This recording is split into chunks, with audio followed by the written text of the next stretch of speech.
Bonjour et bienvenue pour une nouvelle vidéo écriture sur la chaîne de Rose Steinmetz.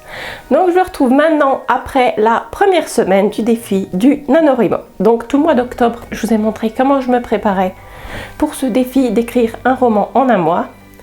Maintenant, la première semaine est passée, j'ai atteint les 15 000 mots, ce qui est ce qu'il faut pour atteindre les 50 000 mots à la fin du mois.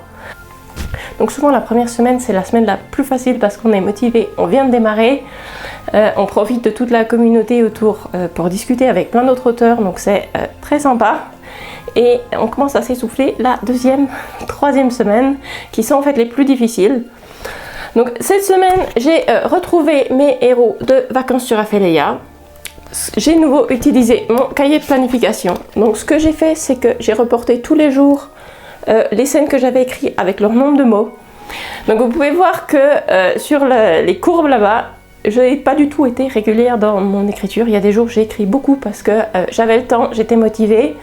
Après, on a eu certains jours où les profs étaient en formation, donc les enfants étaient à la maison, ce qui a pris pas mal de temps sur mon temps d'écriture. Et ben ça... c'est la vie, on va dire, donc je rattraperai ça plus tard, mais je suis pas en retard, je suis dans les temps, je suis toujours motivée par mon histoire, j'ai découvert plein de nouvelles choses, les événements commencent à être intéressants, je suis toujours très motivée à l'écrire, donc ça c'est bien pour commencer la deuxième semaine. Cette semaine, j'ai découvert des choses sur mes personnages. Par exemple, je me suis aperçue que la majorité de mes héros de Vacances sur Ophélia, en fait, ils n'avaient même pas encore de nom de famille.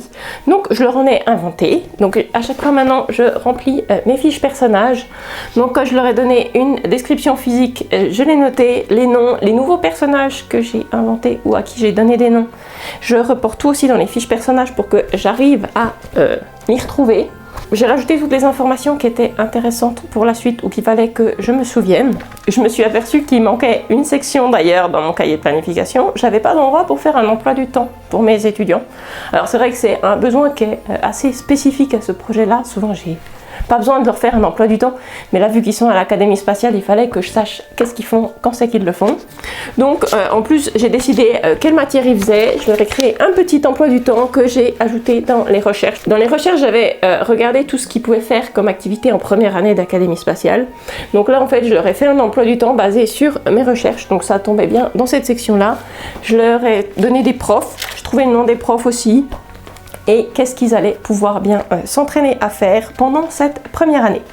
Donc là, le début de l'histoire est en place, il commence déjà à y avoir des problèmes. Donc je suis bien lancée, je suis plutôt contente pour l'instant.